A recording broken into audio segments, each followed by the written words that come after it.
Buenos días, muchachos. El tema de hoy es filosofía medieval, la escolástica. Recordemos que la clase pasada hicimos la filosofía medieval, pero en la patrística, ¿sí? Con San Agustín, ¿no? El problema del mal, la teología negativa, la metafísica de la luz. Bien, esos eran los temas en la clase pasada. Ahora vemos acá en la escolástica, ¿no? Algunos datos sobre cómo es que se inicia este periodo, las condiciones, el preámbulo que se presenta para dar paso a esta llamada escolástica, ¿no? Que proviene del latín scolae, que significa escuela. En la patrística, o la etapa de los padres de la iglesia, en esa patrística se daba lo que sería la formación del dogma cristiano, ¿no? Ahí el más importante fue San Agustín. Ahora lo que se va a hacer, ya después de casi 1000 años, no estamos hablando siglo XIII, pues aproximadamente, siglo XII, ¿no? Más o menos, que se inicia la escolástica, lo que se va a hacer es difundir, ¿no?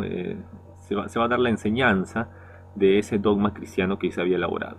Y además también se va a seguir trabajando con lo que sería, pues, las pruebas para demostrar la existencia de Dios, donde también Santo Tomás de Aquino, ¿no? Ya adelantamos acá, Santo Tomás de Aquino va a formular, ¿no? Aquí lo que vamos a ver al final, las 5 vías para demostrar la existencia de Dios, ¿no?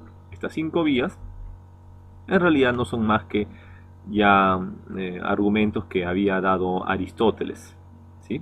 Tomemos en cuenta que la influencia que tiene Santo Tomás de Aquino es por parte de Aristóteles, ¿no? Es aristotélico en ese sentido.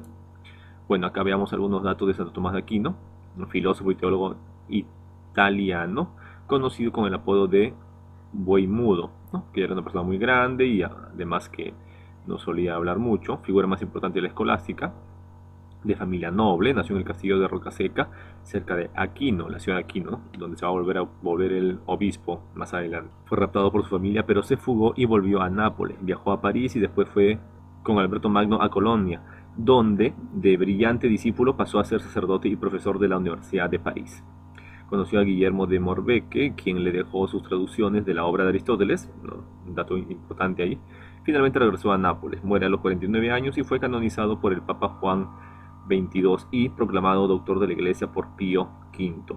Obra más importante, la Suma Teológica, la más importante, y luego también Suma contra los Gentiles. Un apodo que recibió fue el doctor angélico, ¿no? Bien, estos son los datos de Santo Tomás de Aquino, ¿ya? Como dijimos, pues es aristotélico, gracias a que en esa época, ¿no? En el siglo XI, XII aproximadamente, es que comienzan a aparecer los textos traducidos al latín de Aristóteles y Platón. Antes de ello, pues no se conocía mucho sobre Aristóteles y Platón, sino solamente algunas referencias de otros filósofos. Bien, vayamos a su teoría, ¿no? Al pensamiento de Santo Tomás de Aquino. Bien, acá vemos unos esquemas. En primer lugar, a ver, 2 vías para acceder a la verdad. Rechazó la teoría averroísta de la doble verdad y afirmó que hay una única verdad y 2 formas de llegar a ella, armonía y no contradicción. Es decir, en estos tiempos, en los tiempos de Santo Tomás de Aquino, se presentó el problema de las 2 verdades, ¿no? La verdad es de la fe y la verdad es de la razón, como si fueran algo totalmente distintas, ¿no? Como si fueran verdades distintas. Y eso es lo que sostenía Averroes. Ahora, lo que va a tratar de hacer Santo Tomás de Aquino es demostrar que esas 2 verdades en realidad son verdades que forman parte de una única verdad. Esa única verdad, como ya deben suponer, es Dios, ¿no? Dios es la única verdad que existe, la verdad absoluta. Y para usar una metáfora, diríamos que la fe y la razón son 2 caras de la misma moneda, ¿no? Esa moneda sería pues Dios y que tendría 2 caras, ¿no? Una sería la fe y la otra la razón. Las dos son parte de la misma moneda. Aunque una está de un lado y la otra en el lado opuesto, no significa pues que sean distintas, sino que forman parte de una sola cosa, por decirlo así, ¿no? Cosa. Forma parte de Dios, de la verdad absoluta. Bien. Veamos acá entonces, para Santo Tomás de Aquino, esas 2 verdades hacen una armonía, ¿no? Hay una armonía, es un complemento que existe entre ellos dos, ¿no? Son complementarias, ¿no? No es que sean distintas, diferentes, contradictorias, no, nada que ver, son complementarias. Ahora, cuando hablamos de la verdad de la fe, hablamos de la teología, ¿ya? Y cuando hablamos de la verdad de la razón, hablamos de la filosofía o la ciencia también. La teología, que se dedica más que nada pues al estudio de Dios, ¿no? Que aparece recién con el cristianismo en ese sentido, ya estudiar al Dios cristiano, son verdades reveladas, ¿no? Revelación. Acepta la revelación divina aunque sea incomprensible. Claro, cuando hablamos de este tipo de verdades, chicos, nos referimos que es una verdad revelada a aquella verdad que Dios, ¿ya? O lo divino en todo caso, ¿no? Dios ha mostrado a el ser humano, ¿no? Al hombre. No es que el hombre haya descubierto, el hombre entienda, ¿no? Porque ha ido, ha leído, ha aprendido y ha descubierto esa verdad, sino que esa verdad se nos ha sido dada, ¿no? Se nos ha dado esa verdad. No es algo que nosotros hayamos obtenido por mérito propio, no, sino que por voluntad divina se nos revela esa verdad, ¿ya? O sea, puede revelarse pues a un delincuente de repente, ¿no? A una persona muy sabia o a un estafador, a cualquiera. Eso ya es la voluntad de Dios. Dios decide él revelar la verdad al hombre, ¿ya? De esa manera sucede. Por eso es que el hombre que recibe esa verdad, que recibe estas profecías, digamos también así, ¿no? Porque esto sucede en el caso de los profetas, por ejemplo. Ellos no comprenden realmente lo que se les ha mostrado, no comprenden esa verdad que se les ha mostrado, ¿no? Que está frente a ellos, por revelación de Dios o lo divino. Simplemente saben que está ahí, ¿no? Es como el profeta dice, va a pasar esto, esto y esto, ¿no? Las cosas son así, pero no entiende por qué son así, simplemente lo sabe, ¿no? Y eso es por una revelación, la revelación divina, ¿no? Verdades reveladas que el hombre simplemente acepta porque se le está dando, ¿no? Aunque para él, pues, sea incomprensible, ¿no? Ya hemos dicho que Dios es perfecto, infinito, y por lo tanto un ser perfecto no puede ser comprendido por un ser imperfecto, ¿no? Por ahí va el asunto cuando decimos que a pesar de que el hombre no pueda comprender, pues esa verdad revelada, ¿no? Como vemos acá en esta pequeña formulita, va de Dios al mundo, ¿no? Esa verdad va de Dios, porque es el que revela la verdad, él, al mundo, o sea, al hombre, ¿no? Al hombre le revela esos misterios, la verdad. Acá no necesitamos demostración, pues no vamos a demostrar, simplemente ya creemos, ¿no? Simplemente ya tenemos la fe y por medio de esa fe ya aceptamos que existe un Dios y todo lo demás. En cambio, en la verdad es de razón, ya que se refiere pues a la filosofía, sobre todo a la filosofía griega, ¿no? A los griegos, los supuestos paganos, ¿no? Y a la ciencia también, la ciencia que es producto de este pensamiento griego. ¿Ya? Y lo vemos en el Renacimiento, por ejemplo, luego, ¿no? Bueno, eh, se refiere a la filosofía griega o a la ciencia, ¿no? Es decir, aquel conocimiento que tiene como objeto de estudio no a Dios, no nada que ver, no, sino al mundo, la naturaleza, el ser humano, las plantas, los animales, etcétera, ¿no? A eso se refiere, justamente lo que estudiaban los antiguos griegos, en este sentido, ¿ya? Estudiaban el mundo, el universo, pues las cosas, la virtud, las leyes, etcétera, ¿ya?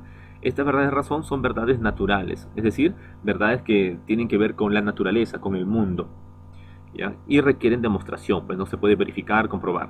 Solo admite lo que puede ser demostrado. Esas son las verdades de la razón, ¿no? Solamente entiende pues lo que se puede verificar, lo que se puede razonar, argumentar, lo que es verificable. Es decir, va del mundo a Dios. Y eso es lo que hizo Santo Tomás de Aquino, ¿no? En lo que le mostré hace un momento sobre las 5 vías para demostrar la existencia de Dios. Santo Tomás de Aquino va a demostrar a Dios primero a partir de lo que nos rodea, del mundo, de la experiencia, de los sentidos. A partir de lo que vemos, poco a poco, más y más, es que vamos llegando hasta conseguir conocer, entre comillas, ¿no? Conocer, llegar a Dios, ¿no? Que sería la perfección, la máxima verdad, la verdad absoluta. Y son dos formas de llegar a esa verdad absoluta, ¿no? A esa verdad eterna que sería Dios. Sobre la existencia de Dios, acá a ver qué nos dice. Acá está hablando sobre todos los seres que existen y en este caso sobre Dios. ¿Ya? Veamos en el primer caso, todos los seres. Dice, pueden existir o no, es decir, son contingentes. ¿Qué significa que un ser sea contingente? Que puede existir o no puede existir, ¿no? Que puede ser de una manera o puede ser de otra manera. Nosotros somos seres contingentes, ¿cierto? Porque podemos existir como lo hacemos ahora, pero también podemos dejar de existir y no va a pasar nada, ¿cierto? El mundo va a seguir igual, la naturaleza va a seguir igual, ¿no es cierto? No va a haber gran cambio en realidad, ¿sí? Igual que como esta mesa, esta computadora, ¿no? Pueden existir o no pueden existir. ¿Y eso a qué se debe?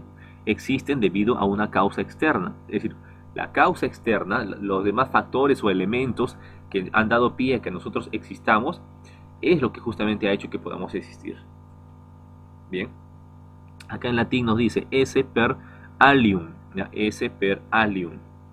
¿Qué significa? Existe por otro, ¿no? Por algo extraño, por algo que es distinto a nosotros mismos. Recuerden Aristóteles también ahí cuando hablamos de ello.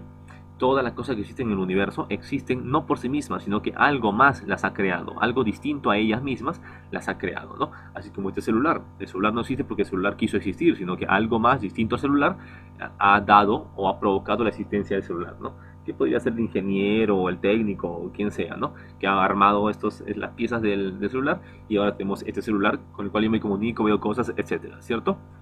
Bien, de la misma manera pasa con todo lo demás, ¿no? Todas las demás cosas existen, pero también fácilmente pueden dejar de existir. Y eso se debe a que existen por causa de otros seres, ¿no? Que no son ellos mismos. Y eso vemos acá, por ejemplo, algo que explica mejor esto. Acá vemos dos conceptos, esencia, ese. Cuando hablamos de esencia, se refiere a la esencia. Cuando hablamos de ese, se refiere a existencia. ¿Ya? Esencia, existencia, ¿sí? Dos ideas muy distintas. A ver, por ejemplo, veamos una cosa, cualquier cosa, a ver, una mesa, ¿ya? Una mesa. En la mesa hay una esencia, sería la esencia de la mesa, ¿cierto? Y otra cosa muy distinta que sería la existencia de esa mesa. ¿Ya? Son dos cosas distintas. ¿Cuál es la esencia de una mesa? Bueno, que sirva para sostener objetos, ¿no? Que tenga cuatro patas seguramente, y que podría ser, podría ser de madera o de fierro de repente, ¿no? Pero ese es el hecho. Tiene cuatro patas y sostiene objetos encima de ellas, ¿no? Una mesa. Bien. Ahora, otra cosa distinta sería hablar de su existencia. ¿Ya? La esencia de la mesa sería que tiene esto, ¿no? Sus características. Las características que hacen que sea una mesa. Pero algo distinto sería que esa mesa exista. ¿Ya? Yo puedo ver acá la mesa que está frente a mí. ¿Ya? Frente a mí hay una mesa. Esta mesa, su esencia es que sea así, sea sano, que esté hecha de tal manera, que sirva para esto, que ahí también se sentó pues un presidente de repente, ¿no? Ya, etcétera. Es la esencia de la mesa, ¿no? Lo que es parte de la mesa y nunca va a dejar de ser parte de ella. Pero esa mesa puede existir y también puede dejar de existir, ¿cierto? Puede dejar de existir. Esa mesa cuando deja de existir, cuando se la quema o pasa algo parecido, esa mesa sigue estando en nosotros porque la hemos conocido. Seguimos pensando en la mesa, que su esencia era esta o lo otro, ¿cierto? Si hablamos de Luchito, por ejemplo, Luchito también, una cosa es su esencia, que él era divertido, él era amable, ¿no? Era una persona que también le gustaba mucho jugar a tal juego, ¿ya? Esa es la esencia de Luchito, ¿no? Es lo que es parte de Luchito y siempre va a ser parte de él. Pero algo distinto es que ese Luchito exista. Puede existir ahora, pero también puede dejar de existir por alguna tragedia que pueda pasar, ¿no? Deje de existir, pero su esencia sigue estando ahí. Su esencia sigue siendo el hecho de que él era así, de un modo, ¿no? De esa característica. Una cosa es la esencia de algo y otra cosa es la existencia de ese algo. Hay que saber distinguir eso, ¿ya? Entre la esencia y la existencia. En el caso de Dios, lo que sucede es que Él existe por causa de sí mismo y los demás seres reciben existencia de Él. En latín sería esse per se, que significa existe por sí mismo, ¿no? En el caso de Dios, esencia y existencia van a coincidir. Solamente en su caso de él, esencia y existencia son lo mismo. Su esencia consiste en existir, ¿ya? Porque él es perfecto, claro, Dios, ¿no? Dios es perfecto, pero ¿de qué le vale ser perfecto si después uno dice, pero no existe? Solamente existe en mi mente. Entonces no era perfecto realmente, ¿no? Si Dios es perfecto, eso implica, presupone que también existe, ya que la existencia es parte de esa perfección. No puede haber algo que tenga muchas cualidades, pero que no exista. Entonces, estamos hablando de un absurdo ahí. La perfección consiste también en existir. Se recuerdan que les había dado el ejemplo de Moisés, ¿no? Cuando va a la zarza ardiendo en el monte Sinaí y Moisés le pregunta a Diosito, que lo llamamos Diosito ahora, ¿no? Dios. Él le pregunta, cuando me pregunten a mí, dice Moisés, ¿no? Cuando me pregunten a mí quién eres tú, ¿qué les diré, no? O sea, ¿qué nombre que le va a decir? Y entonces Dios le responde, pues diles que yo soy el que soy, ¿cierto? O sea, es decir, yo soy el que soy, yo soy el ser mismo. Yo soy el ser mismo, ¿ya? O sea, Dios es, no es algo, simplemente Él es el ser mismo. No es como de repente este celular o este parlante, este libro, esta persona, ¿no? Que en el caso de ellos, son algo, ¿cierto? Son alumnos de tal lugar, son un material que ha sido construido, no sé, en tal fábrica, o este libro que es de la obra de tal filósofo y tiene tantas páginas, ¿no? Y fue hecho también por tal persona, ¿no? Y se usa en este lugar, siempre se guarda en esta biblioteca, etcétera. Siempre son algo, las cosas son algo, es esto o es aquello, ¿no? Nunca es todo, siempre es algo en particular. En el caso de Dios no es algo, Dios no es eso o aquello, Dios no es estudiante, o Dios no hace esto, Dios no hace lo otro. Dios es la misma perfección, habíamos dicho, Dios es el mismo ser. Dios es la garantía, el fundamento de que todas las cosas sigan existiendo. Todas las cosas como son contingentes, habíamos dicho, es decir, pueden dejar de existir, ¿cierto? Ahora, podría pasar que todas las cosas dejen de existir en el mismo momento, en un segundo. Todo deja de existir. ¿Mm? ¿Qué pasaría ahí? Todo dejaría de existir, ya no habría universo, ¿cierto? Ya no habría realidad. Obviamente eso no sucede, ¿por qué? Porque hay algo ahí detrás, hay un fundamento, algo que garantiza y fundamenta, garantiza la existencia de todas las cosas que siguen existiendo cada vez. Una cosa es la existencia en este caso entonces y otra cosa es el fundamento de esa existencia, que es el ser mismo. El ser mismo es el fundamento de esa existencia y el ser mismo sería Dios. Y luego vamos acá a la teoría de las 5 vías para mostrar la existencia de Dios, ¿no? La vía del movimiento, de causalidad, de la de contingencia, la de los grados de perfección y la del orden o finalidad o teleológica, ¿no? Que tiene que ver bastante con la filosofía, ya dijimos, de Aristóteles. Del movimiento, ¿no? Porque todo lo que existe se mueve y si algo se mueve es porque algo más lo ha movido, pero tiene que haber un elemento, algo que haya movido al otro, pero que a este que ha movido nadie lo mueva ya, ¿no? Tiene que ser, por necesidad tiene que haber un algo, ¿no? Algo que, una existencia o algo parecido a que eh, este lo mueva a lo demás, pero él nadie lo mueva, ¿no? Lo que Aristóteles llamaría el primer motor inmóvil, pero que acá en Santo Tomás de Aquino sería pues Dios. La vía de la causalidad, ¿no? Causa-efecto, ¿no? Este principio de causalidad. Todo lo que existe, como habíamos dicho hace rato, existe por algo más, ¿cierto? Algo más es ah, lo que lo ha motivado, lo que ha dado pie a que exista este objeto, ¿ya? Siempre, ¿no? Todas las cosas paran cambiando, siempre cambian y cambian, ¿cierto? Eso tiene que ver con causa y efecto, siempre cambian. Pero esos cambios suceden no por ellos mismos, sino que algo más genera ese cambio, ¿no? Tiene que haber una causa que haya generado ese efecto. Y la causa de todo sería Dios en este caso. Contingencia, como dijimos, ¿no? Todos los seres contingentes, o sea, tienen un inicio, tienen un fin, ¿no? Caducan, en pocas palabras, nacen, mueren. Pero tiene que haber algo que no sea contingente, algo. No, no puede ser todo contingente, no puede ser así de esa manera todo. ¿M? Porque si fuera todo contingente, como ya dijimos hace rato, significaría que en un momento dado podría desaparecer todo, todo muere en el mismo instante.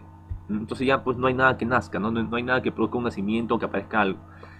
¿Por qué las cosas siguen existiendo y siguen naciendo y muriendo? Porque hay un ser que sí es necesario. Tiene que haber un ser que es necesario y los demás que son contingentes, los que pueden cambiar. Grados de perfección. Todos los seres apuntan a una perfección, ¿cierto? Todos los seres apuntan a una finalidad, a un objetivo.